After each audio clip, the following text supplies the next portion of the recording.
March 15th has come. Yes, Caesar, but it's not gone yet. Hail Caesar, read the schedule. Trebonus wants you to look over his petition at your leisure. Oh, Caesar, read mine first, for my petition affects you directly. Read it, great Caesar. Please, whatever pertains to me, I will deal with last. Don't delay, Caesar. Read it instantly. What? Is this man insane? Step aside, you. What, are you pressing your petition on the street? Go to the Capitol. Hope your endeavor goes well. What endeavor, Populus? Good luck. What does Papilius Nina say? He wishes that our endeavor would go well today. I'm afraid we've been found out. Look, he's approaching Caesar. Keep an eye on him. Casca, be quick, because we're worried that we might be stopped. Brutus, what will we do? Cassius, stand firm. You know what's happening about our plot? Look at him. He's smiling, and his expression is the same. Trebonius knows his cue. See, Brutus, he's pulling Mark Antony aside. Where's Melissember? He should go up to Caesar and offer his petition now.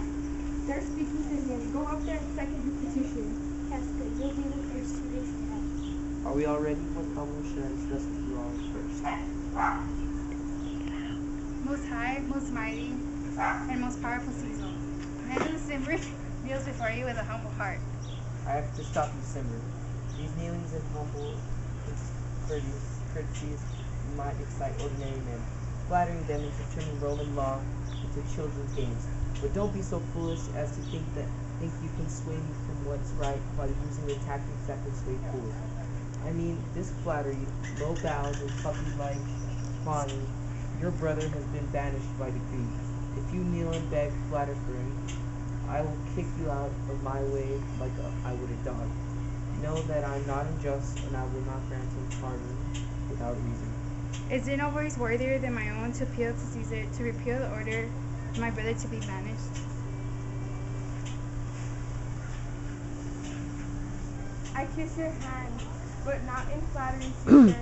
I ask you to repeal Publius Cimber's banishment immediately. What? Even you, Brutus? Pardon him, Caesar, pardon him. I fall to your feet to beg you to restore Publius Cimber to citizenship.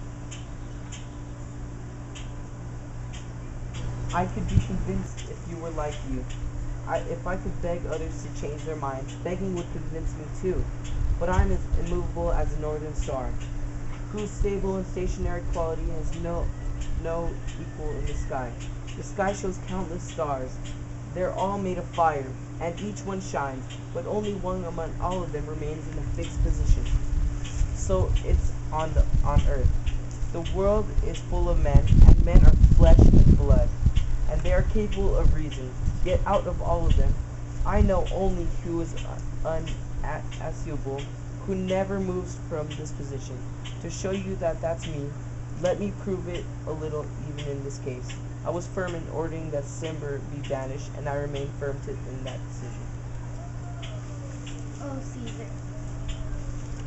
Enough. Would you try to lift Mount Olympus? Great Caesar. Haven't I resisted even Brutus, even begging from his knees? And speak for me.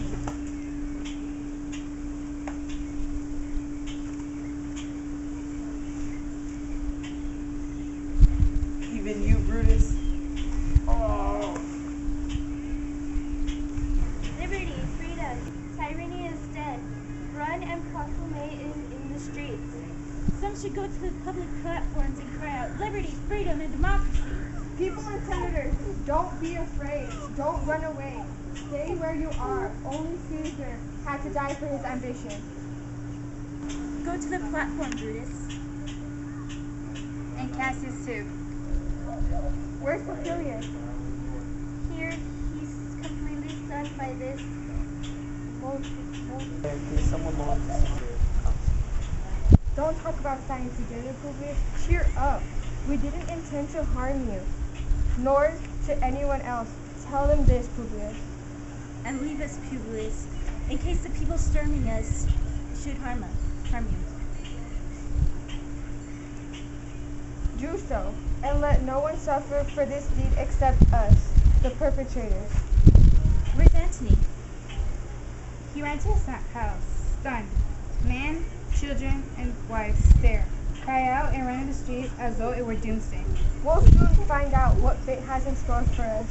And we know it, and all we know is we'll die sometime, which is all anyone ever knows, though we try to draw out our days as long as possible. Why, the man who shortens his life by 20 years cuts off 20 years of worrying about death. So then death is a gift, and we are Caesar's friends, and we've done him service by shortening his time, fearing death. Kneel, Romans, kneel, and wash our hands up our elbows in Caesar's blood, and smear it on our swords, and we'll go out, even in the marketplace, waving our bloody swords over our heads. Let's cry, peace, freedom, and liberty. Kneel then and wash.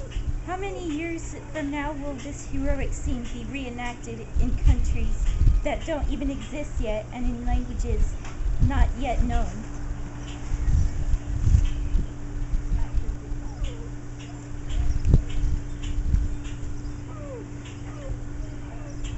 How many times will Caesar bleed again in this show? Though how he lies at this base of Pompey's statue as worthless as dust. As often as it's replayed, our group will be hailed as the men who saved their country liberty. Well, should we go out? Yes, every man forward. Brutus will lead, and will follow him with the boldest and best hearts of Rome. Wait a minute, who's that coming? It's a friend of Antony's. My master ordered me to kneel like this. He ordered me to kneel low, and from the ground I like this. He ordered me to say, Brutus is noble, wise, brave, and honest. Caesar was mighty, bold, royal, and loving. Antony loves Brutus and honors him. Antony feared Caesar, honored him, and loved him. Your master is a wise and honorable Roman. I never thought any less of him. Tell him, if he comes here, I'll explain everything to him, and on my word, he'll leave unharmed. I will get him now. I know, and he'll be on our side. I hope we can count on him, but I still fear him, and my hunches are usually accurate. But here comes Antony. Welcome, Antony. Oh, mighty Caesar, do you lie so low? All your conquests, glories, triumphs, achievements come to so little. Farewell, gentlemen. I didn't know what you intended to do. Who else you intend to kill? Who else you consider corrupt? Oh, Antony, don't beg us to kill you. Though we seem bloody and cruel right now, with our bloody hands and this deed we've done, you've only seen our hands and their bloody business. You haven't looked into our hearts. They are full of pity for Caesar, but a stronger pity for the wrongs committed against Rome. Drove out of our pity for Caesar as fires drive out a fire.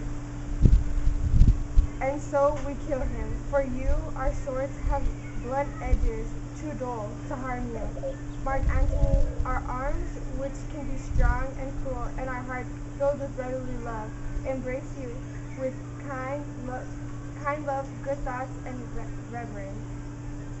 Your vote will be strong as anyone's under the orders of the government. But just be patient until we've calmed the masses, who all beside themselves with fear. Then we'll explain to you why I who loved Caesar, even while I stabbed him, have taken this course of action. Mark Antony, Pardon me, Caius Cassius. Even Caesar's enemies would say the same.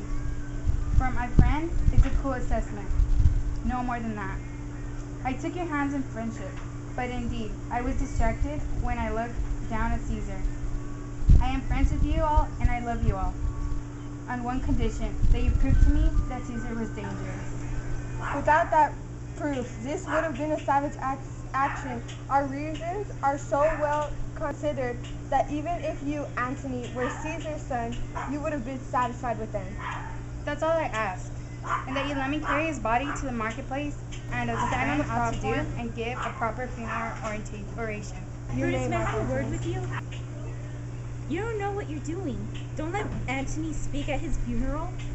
Don't you know how much the people could be affected by what he says? With your permission, I'll stand on the platform first and explain the reason for Caesar's death. I'm worried about the outcome of the speech. I don't like this plan. Mark Antony, take Caesar's body.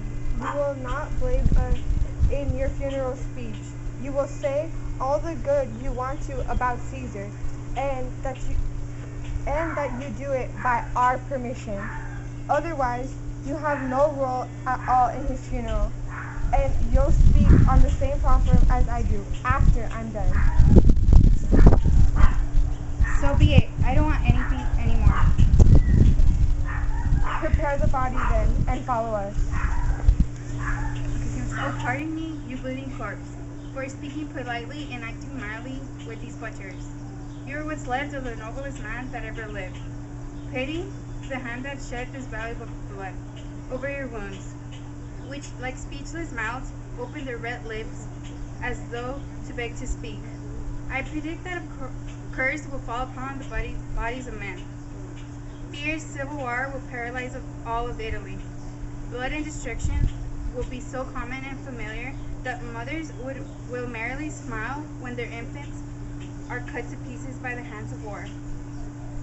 People's capacity for sympathy will grow tired and weak from the sheer quantity of cruel deeds. And Caesar's ghost, searching for revenge with the goddess by his side, just up from hell, will cry in the voice of a king, Havoc, and unleash the dogs of war. This foul deed will stink up the sky with men's corpses, which will beg to be buried. Should call the dogs of war. You serve Octavius, sir. Caesar, right? I do, Mark Antony. Caesar wrote for him to come to Rome. You received Caesar's letter, and he is coming.